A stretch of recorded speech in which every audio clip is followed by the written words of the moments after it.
Have you ever wondered how you can buy your girlfriend white flowers, book fancy trips, and even write her love notes and she still pulls away and acts cold around you? Let me tell you, man, it's not because she doesn't love you anymore. It's because most men, without realizing it, turn their woman off by how they communicate with her. So in this video, man, I'll explain the 4 psychological frameworks that I've coached over 200 clients with results like going from close to being divorced to their partners not getting enough of them again. So each one is designed to tap into one of the 5 prime desires that keeps a woman turned on, loyal, and invested. When you use them together, you go from being this Kevin she just tolerates to Hercules, the guy she cannot keep her hands off. Okay, man, so the first framework is called the FBI method, and 99% of men get this totally wrong and unconsciously do the total opposite of what they wanted to achieve and turn their partner off. When I was with my ex Marie, she often came home complaining about her boss, saying that he's such an asshole and making her work 100 hours a week. So if you're similar to how I used to be, a Kevin who didn't understand women, you would say something like this. Marie, you keep complaining about your boss. Why don't you just fucking quit? I mean, you've worked at JP Morgan and Goldman. Why don't you just go into private equity? Guess how she responded, man. She shook her head and said, you don't get it. And right, I didn't get it. I was sitting there thinking, what the hell? I just gave you the solution. Why are you pissed at me? And guess what? A pissed off woman is a turned off woman. So here's the funny thing about men and women. We do not use communication the same way. For us men, talking is about fixing. My buddy tells me his car broke down. I'll say, call this mechanic, here's the number, and boom. We feel connected because we solved the problem together. That's how we bond as men. That's why it is perfectly acceptable for us men to not talk for months if there's nothing to fix. But women, totally different, man. For them, talking is about venting, just letting it all out. That's how they bond. So when your woman comes home venting about her dickhead boss and you giving her an immediate fix is like literally slamming the door in her fucking face. And that makes her feel unseen and invalidated, which violates her prime desire for emotional safety. Without emotional safety, your expensive holidays, your apps will not matter. It will kill attraction. So how do you actually create a bond and display masculine competence in that situation? That's where the FBI method is a game changer, man. So instead of rushing to fix her, you do this, man. And you mirror and label her feelings back to her. So FBI negotiators actually use this technique. It's called the good cop, bad cop strategy to win someone over by making them feel seen and heard. So it goes like this, actually. So when she says, my boss is a dickhead, the Kevin response would be, well, why don't you just quit? Which is fixing. The Hercules response, however, would be mirroring her feelings by saying, that sounds really frustrating. How does this make you feel? Or you could say, it looks like it's really upsetting you and you must be fuming. That satisfies her primary desire for safety, but you also want to trigger the other 4 primary desires that get her turned on. And I'm going to cover the second primary desire with the Hermes method. Okay, man, so the Hermes method covers what most men actually get wrong, especially after a few months. And it makes men end up sound like an accountant rather than a lover, right? Again, unconscious behavior. So I want you to just picture this. You're sitting at dinner with your girl and you ask, so how was your day? She gives you the standard rundown. Yeah, traffic was bad. Meetings were long. She's tired. And before you know it, man, the entire conversation feels just like another meeting at work, right? And then you two end up scrolling on your phones while eating or like sitting on the couch. And then over time, you two end up like roommates. Now here's how I help my clients turn this around with the Hermes method. First, it's great to ask questions like, hey, what projects are you working on? How's your team? What's the next deadline, right? Because yeah, it shows that you're interested. However, you need to stop making it a question-answer interview and integrate more playfulness and sexual flirting, even when you're already in a relationship. So when she yaps about working hard, instead of just playing it safe or responding logically, you can respond by being playful and tease her. So you could say, oh, look at my hard worker grinding herself to burnout. Or you can give her nicknames like, oh, you're such a hustler, or like hard worker and a pretty face. I must be with a unicorn.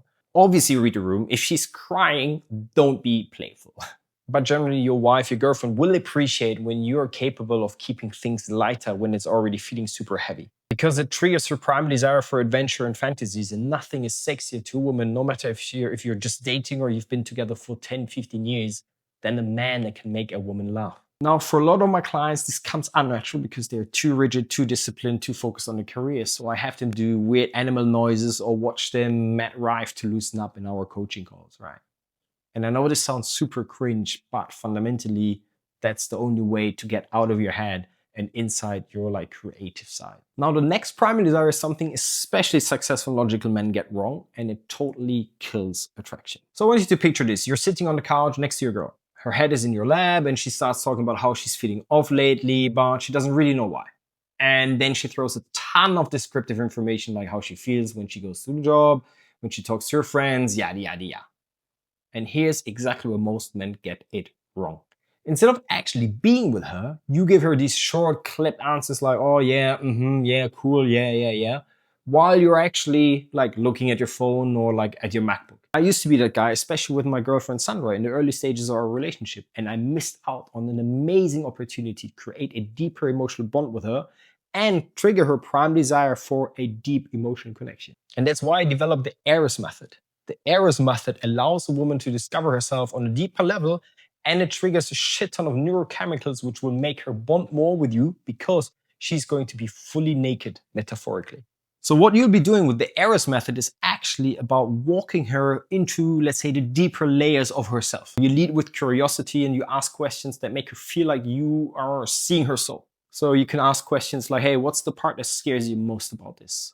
Or when you feel lonely like that, what does it remind you of? Or, and this is a classic Hercules kind of question, what do you really need from me in this specific moment? This makes you a true Hercules because you become the one person she feels safe enough to show her whole self to. And that level of intimacy, man, that's what locks in desire for life. Okay, man, let's talk about the last one, which is called the CEO method. Now, here's the thing, man. Most men try to lead, but they lead in ways that kill attraction. I used to swing in both extremes of leadership. On the one hand, I get rigid and cold, acting like a bit of a dictator. So for instance, Marie, my ex, would suggest something for the weekend. I snap back like, no, we're doing this. End of discussion. Sure, I thought I was being decisive because that's what the Red Pill taught me, right? But to her, it felt like I was shutting her completely off. But there were also other times where it flipped from this dictator extreme to the polar opposite, which I call the Kevin extreme, right? And acted like her personal customer service representative. Where do you want to eat? What do you feel like doing? Whatever makes you happy, babe. I mean, it sounds nice, right? I'm not sure about that, to be fair, but it really was me dumping all my responsibilities on her shoulders. And nothing makes a woman feel more exhausted and less attracted than having to play manager for her own man. What she actually craves is a modern CEO, a Hercules. I mean, if you think about it, a good CEO doesn't ignore his COO, but he also doesn't hand over the total responsibility to him. He sets the vision, makes the tough calls, and leads with calm authority, all while valuing the input of the COO. And sometimes he even asks for her perspective, because a smart CEO knows that his COO sees things he doesn't. That collaboration builds trust and makes the whole company stronger. And that's how a relationship works as well. So instead of being a Kevin, the customer service representative, so how does this show up in real life? So instead of the Kevin responses, which are either saying, we're doing this, end of story, or whatever you want, babe, the Hercules response, the modern CEO response sounds like this. Hey, Bambi, I booked us a table at 8 p.m. Thought I'd try this new steakhouse, the new place by the river, right? Sounds good? Or here's what I'm thinking for the weekend, but I would like to have your opinion on it. Clear direction, calm authority, and still making her feel like she matters. That's when she feels led. And when you can do that consistently, she will follow you anywhere.